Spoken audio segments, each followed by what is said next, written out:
That can change at any moment, though, so I'm gonna have to be careful and keep my distance. If I push it or get too close, the mother will turn on me. I hope she's gonna let me stick with them.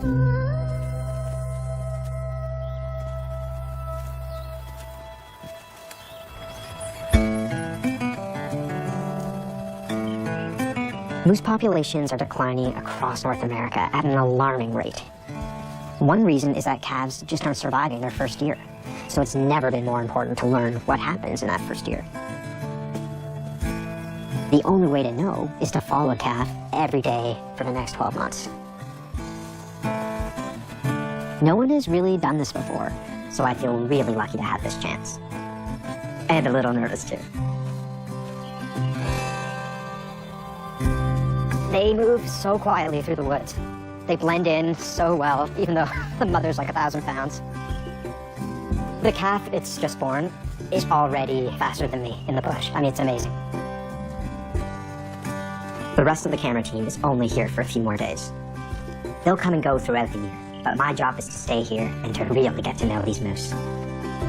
This is only gonna work if this mother and calf decide to let me into their world.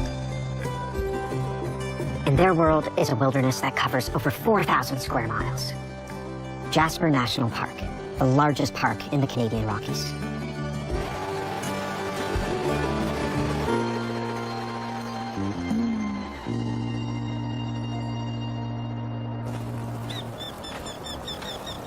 Hugo's got a unique challenge, and he's uniquely prepared for it. He doesn't seem to require a coat. And he's able to get up way before the sun gets up, stays up way after it goes down. So he puts in really long days tracking animals. He'll sit watching moose for hours and hours and hours, and it's awe-inspiring. Moline Valley is in the center of Jasper National Park. It's surrounded by mountains and beautiful alpine. It's a lifeline of energy and water and wildlife.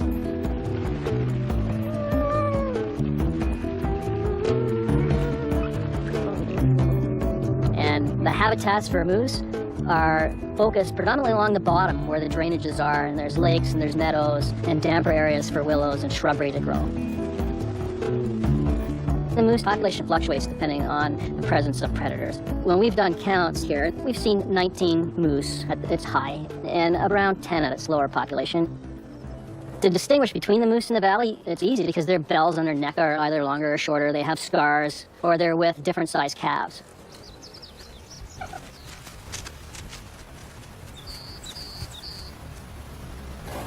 It's pretty magical being this close to this huge moose and her baby calf. I've only been with him for a couple of days now, and what I'm noticing is that this moose is a really good mother. For a moose calf to survive its first year, it needs a little bit of luck and a really good mom.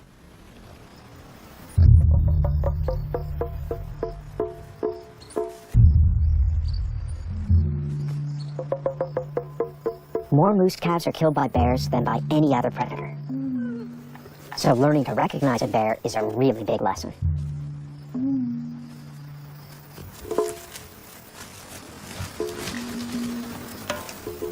This little calf has been born into a world that's teeming with life.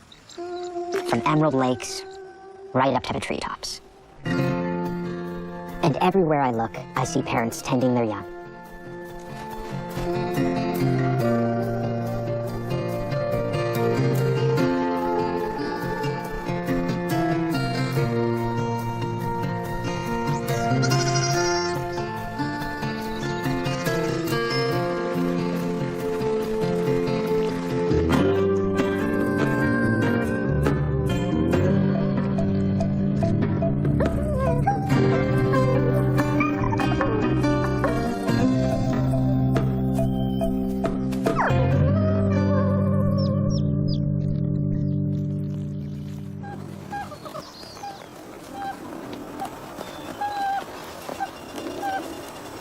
This calf and this cow are easily identifiable.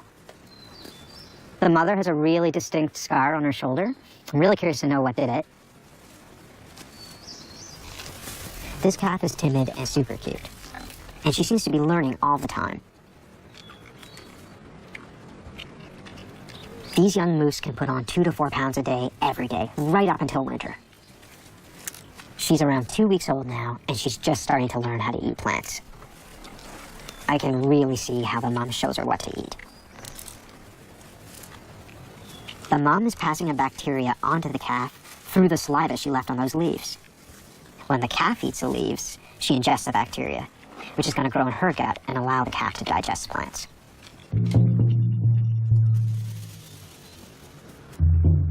This mom is really aware, and she doesn't let the calf get very far from her. You know, I think that mother's really concerned about keeping that calf safe. There's wolves. There's black bears. There's grizzly bears here. All of those animals prey on baby moose. So this looks like this was done by a grizzly bear. You can see there's claw marks that are taller than me. And these huge, I mean, imagine the power to cut through this bark. I mean, that's got to be almost 3 feet. You can see it's raked its claws into the bark. It's a sort of a scent territory marking. I see black bears doing similar things to trees a lot, but the marks are nowhere near as long. It's a different world for moose calves now than it was 20 years ago.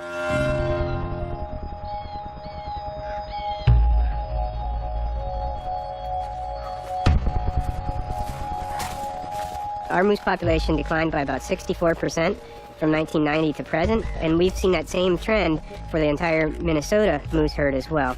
It's pretty more open down that way. Of more concern is the fact that it looks like moose populations across North America are doing the same thing. So the only way for a population to increase is to have more young calves survive than adults die in a year, and we're not seeing that. She was just here. So if we can find her tracks and just see if there's another calf track with her. What do you got for a signal? She's still in this swath ahead of us. Every day doing this moose research is a surprise. We've been surprised at the high predation rates that we've seen on the calves. We've been surprised at the poor health of the cows. It's fascinating research, but it's also very concerning in terms of the moose population as a whole.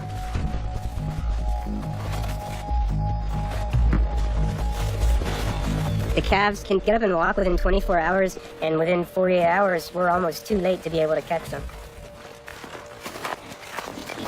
AJ, I see him. There. I tracked her, AJ. Power is 15571. Got hair?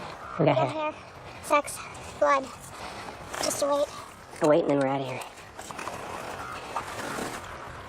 45.4. Okay, good. I'm just gonna grab the muzzle, and then I'm gonna start walking out this way. Okay, let's go. And we'll just get on out of here. This is the most stressful time for us as biologists, just after we collar a calf, making sure that the cow comes back to the calf and they are able to reconnect.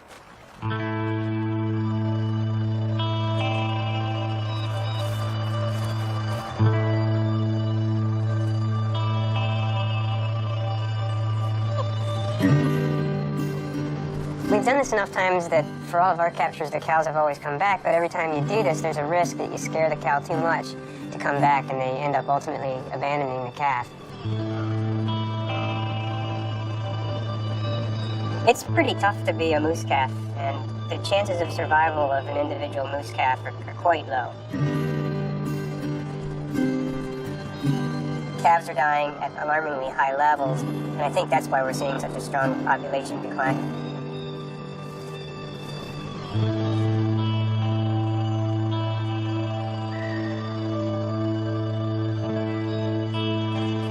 It will have made it through the most critical time of its life if it makes it 1 year.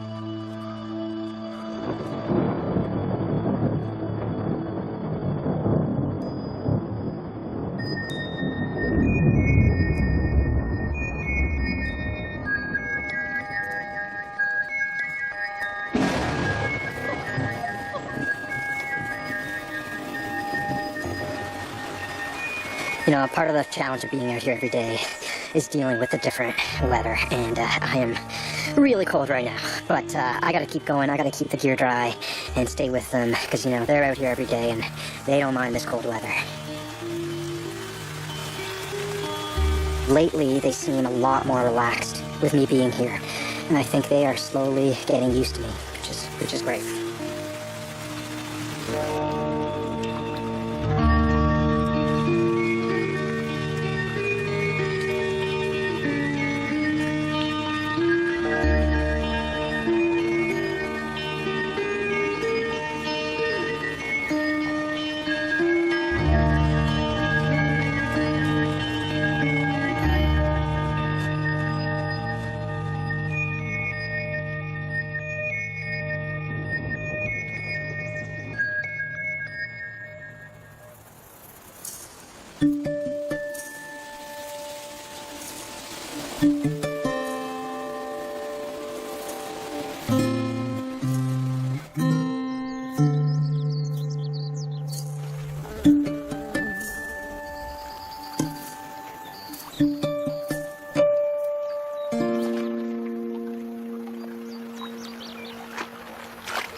She's been waiting a long time to feed on these water plants. It takes months for these mountain lakes to warm up enough to provide the mineral-rich plants she craves but can't get on land. Some of these water plants have 500 times more sodium than land plants. And a moose needs sodium for every part of their development, from growing hair to reproducing. And they'll go to great lengths to get it. They'll dive up to 18 feet to get their teeth on this stuff. There is so much our calf needs to learn to be a moose. And the only one who can teach her is her mom.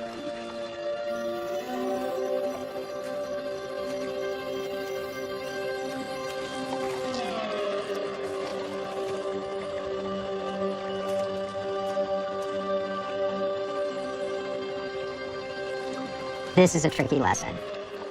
She's got to learn it's safe to go in the water and to swim for the first time. And then, because all the really good water plants are at the bottom, she's got to learn how to dive. This could take her weeks, even a month to learn.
Not the most graceful thing I've seen. But moose are such strong swimmers. She'll get it soon enough.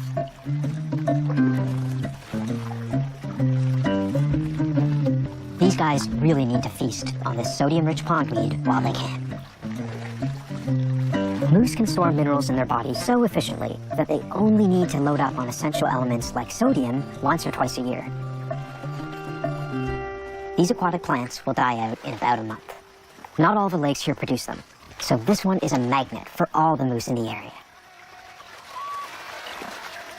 Moose normally keep to their own territory. Up until now, our cow and calf have had this lake to themselves. But now, they've got company.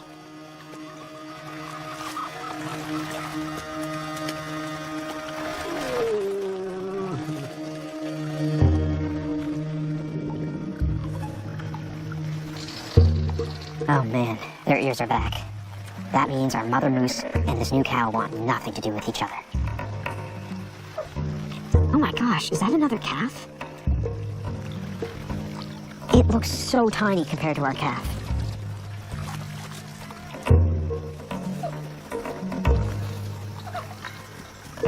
He can't be more than 3 or 4 weeks old.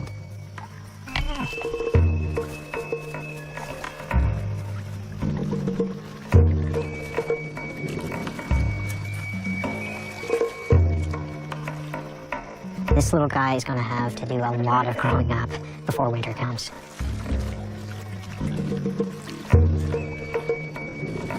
I wonder how the little calf's life is gonna be different than the big calf's.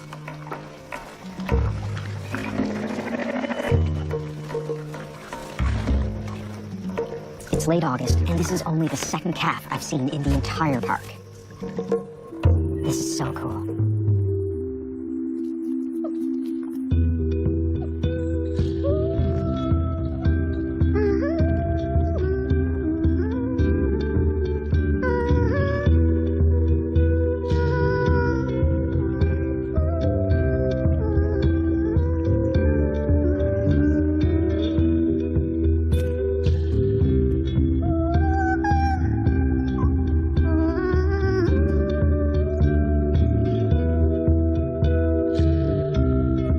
There really are personality differences between the calves. The little calf is he's a little cheeky, he's more curious, and he's more bold. And he'll wander off a lot.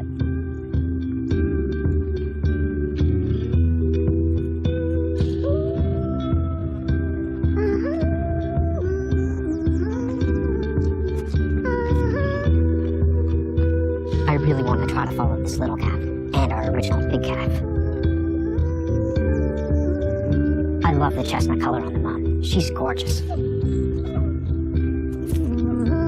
They're both so relaxed around me. This is gonna be great.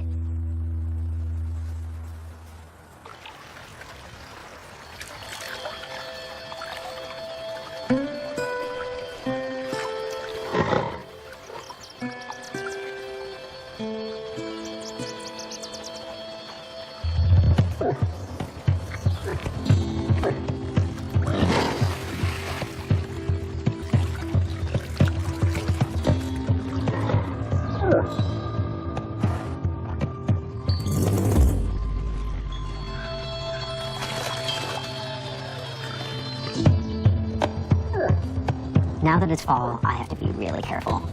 The bull moose, who have been up in the mountains for the past couple months, are coming down for the mating season. This is the only time of year the bull moose gather together.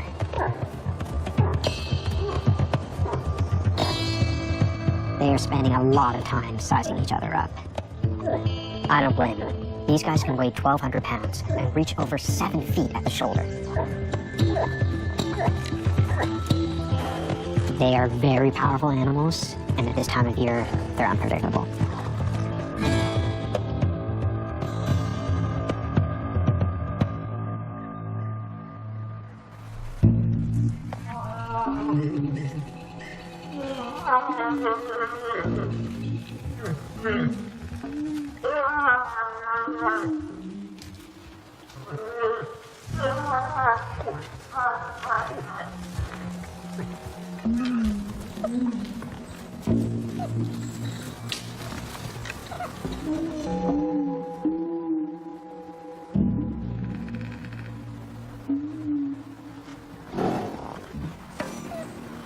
This little calf is fearless.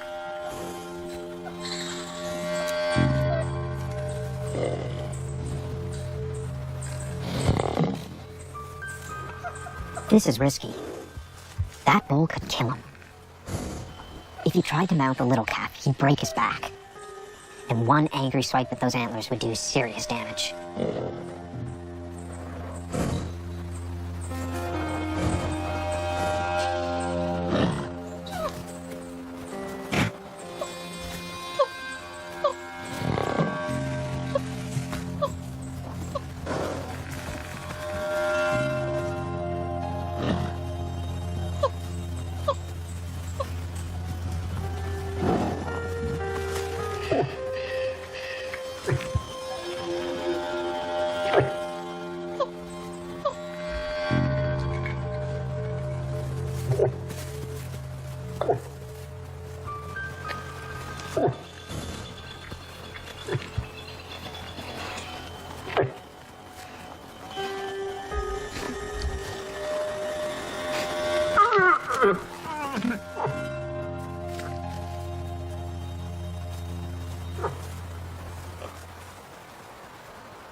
In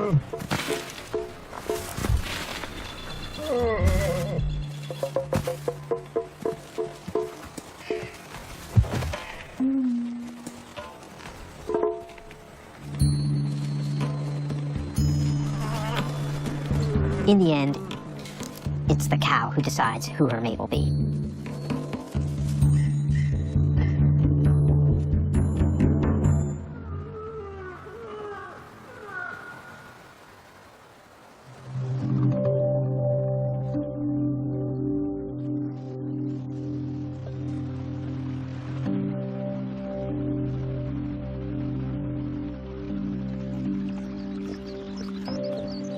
Having been here for so long, doing this day after day, I spend more time with these guys than anyone else.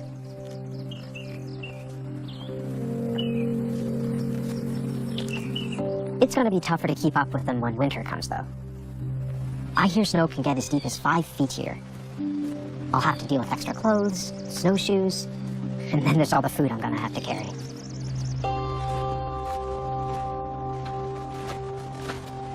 The amount of energy you need snowshoeing with all the gear, and I'm just eating bacon like candy out here. Anything with calories.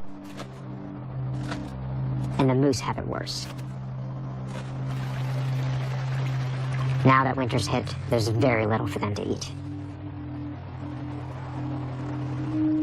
These guys are gonna find every last bit of green forage they can. But soon all this nutrient-rich stuff will be gone, and they'll be left with a diet of prickly evergreens, even twigs, whatever they can get their teeth on. Even after eating for hours and hours on end, they're gonna lose weight every day for the next 5 months. This is gonna be tough for our big calf. But it's gonna be even tougher for our little calf. He's had so little time to build up any fat reserves.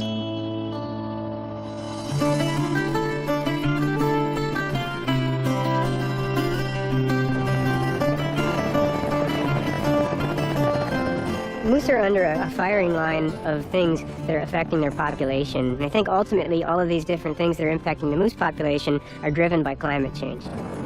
If you look at the individual mechanisms that are impacting moose, it's very complex. We have brainworms that are being transferred by deer. We have high predator numbers because of the high deer populations. We have winter ticks that are impacted by snow depth in the spring. And so we think that those things are all playing into causing moose population decline. What we found in the last year is that 5 out of our 6 moose mortalities that occurred on our collared animals were health-related issues, not predation-related issues. The moose cows that we've been collaring, when they give birth, are in much worse health than they should be. And we think that that may contribute to them being less effective in terms of protecting their calves from predation. Yeah, she's a big old girl. Mm-hmm. I hope the tick issue isn't too bad for her. I'm very concerned that winter ticks are impacting moose. When tick populations are high, there can be very high tick loads on an individual animal, and that can cause hypothermia because they rub their hair off. And in addition to that, it can cause the moose to become anemic from blood loss. Put it in there? I did, I put it in there. Cool, thanks. Ticks aren't the only tiny animal that can bring down a moose.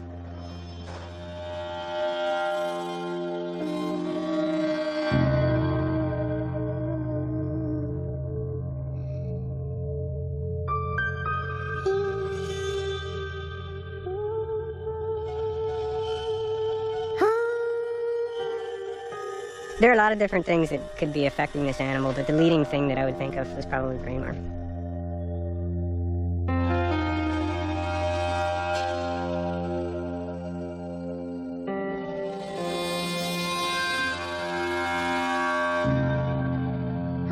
Brainworm is a parasite that's carried by white-tailed deer. It doesn't really affect the deer at all.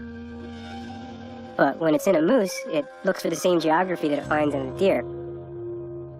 In looking for that geography, it tunnels through the brain of a moose and it causes a lot of neurological damage. Essentially, the moose becomes a walking zombie. It's a horrible way for an animal to die.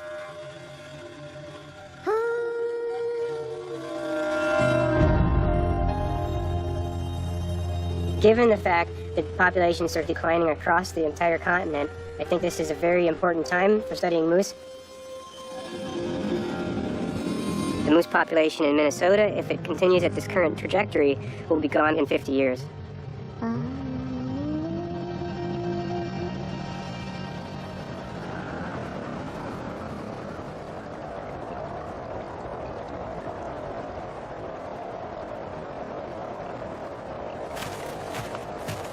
all the snow on the ground, it's actually really hard to find our moose in this massive park.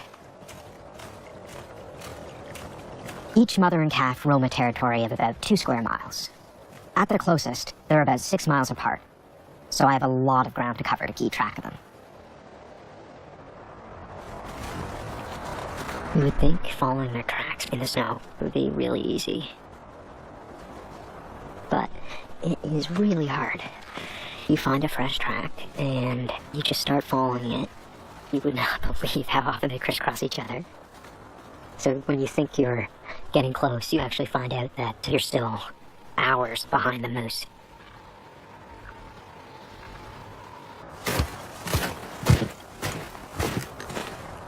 The other big thing is the snowshoes make so much noise.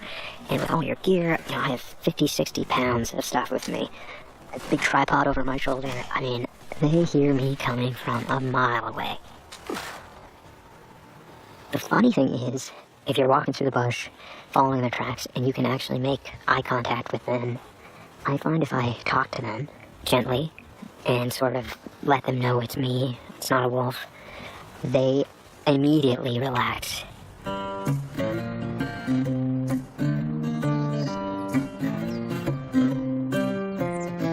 In this winter landscape, all a mother can do is to show her calf how to find everything possible to eat. Our little calf is catching on pretty quick. Hey, little guy. Wow. So these moose are really attracted to the salt in my car. The road salt contains potassium, calcium, even magnesium. That's why the mothers love it so much. It's like my car's a popsicle.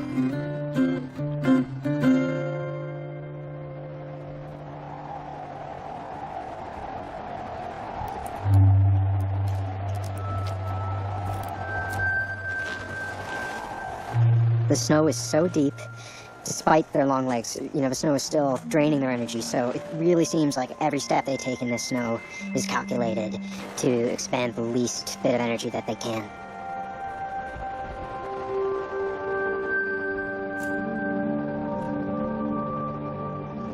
Everything that they do is really planned. Look at that. The cow is just planted. She is straining her neck, stretching her neck, eating everything in sight.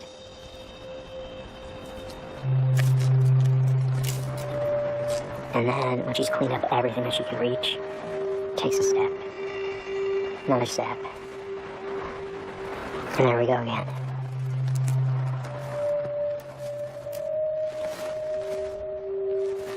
It is just amazing they find enough food to eat here. They really are twig eaters. It's incredible to think that they can eat 8,000 to 9,000 twigs a day.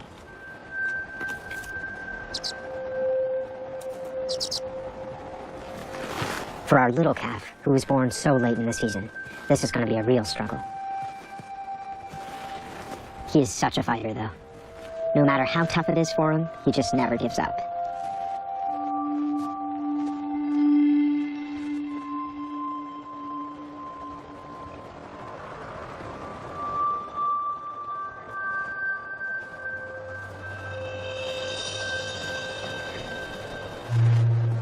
I bet they're dreaming of spring and all the green veg that's gonna come out.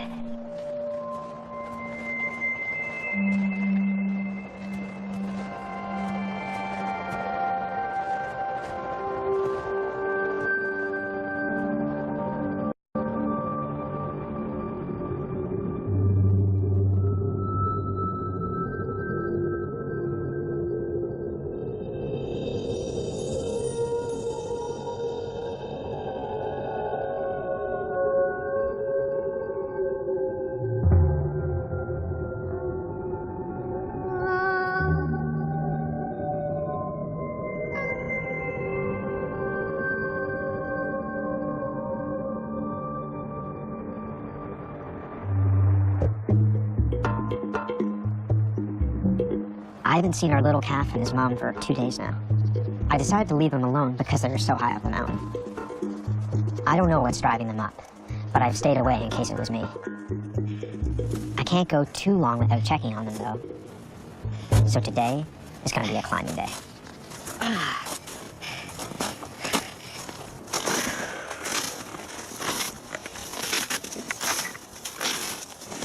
Oh my gosh. Look at those tracks. That's crazy. Wow. I think I'm on the trails of wolves, judging by the tracks, and they're going exactly the same way I am going. I'm about 500 meters from the last known location of the calf. Okay. Looks like there might be at least 2 here.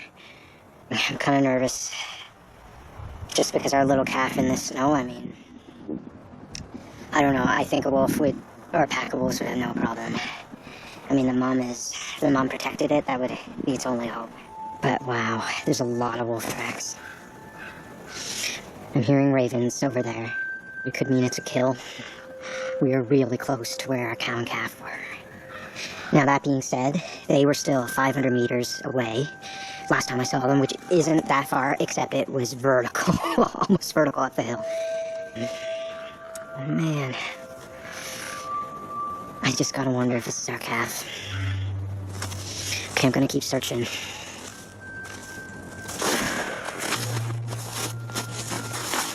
Oh no. Uh-oh. Uh-oh. That is moose hair. Ooh, but this isn't good. This isn't good at all.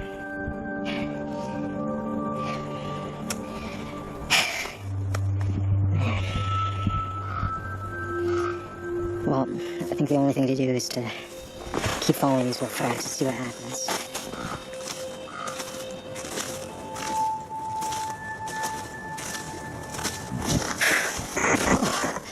This is a brutal climb. Her tracks are right here. It's definitely the mother. And I just saw a calf track back there. Come on, guys. Please go uphill.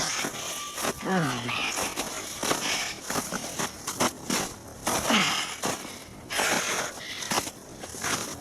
Look at all these broken branches. There's been an epic chaser battle here. Broken branches everywhere. Hair, clumps of hair, tracks. The wolf tracks. Bird shoot. Oh my god, look at that. Oh no. Oh, poor calf. This is just unbelievable. You can't help but get attached to these animals. I've spent so many hours, hundreds of hours with this moose, and now to just know it died this way. And it was so close to making it through the winter. I mean, a few more weeks now, and it could have been in the clear.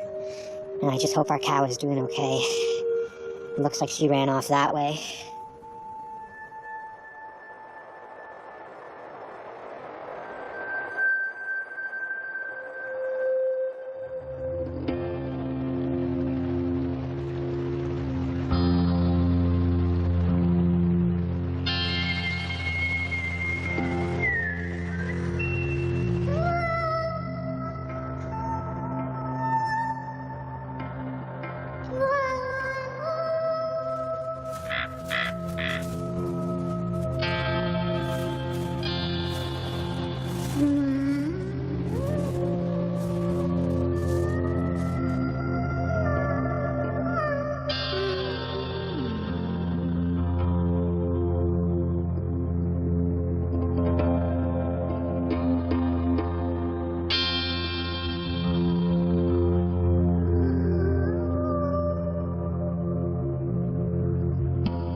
Despite the hard winter, I'm glad to say our first calf has survived. She's a yearling now, and she's big. She was only about 40 pounds when I met her, and now she must weigh well over 400 pounds.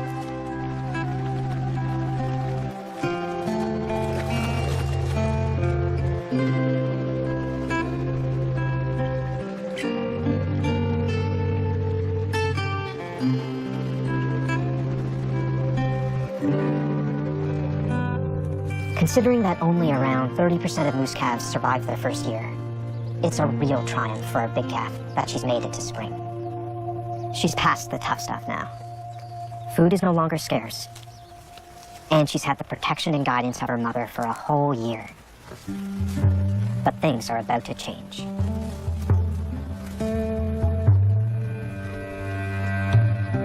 Her mom is pregnant, but before she gives birth, she will turn on her calf and drive her out.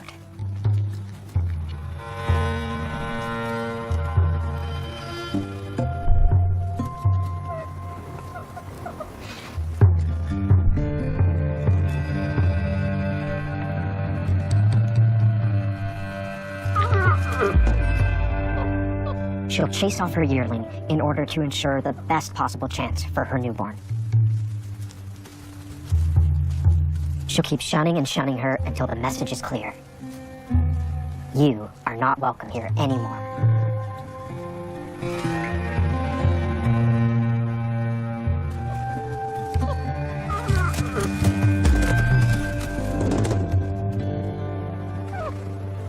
I guess it's tough love. The mother's focus has turned to nurturing the next generation.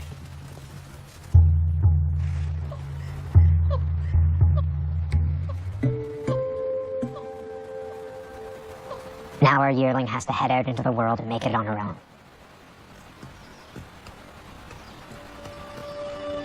Despite everything her mother has taught her, she still has so much left to learn.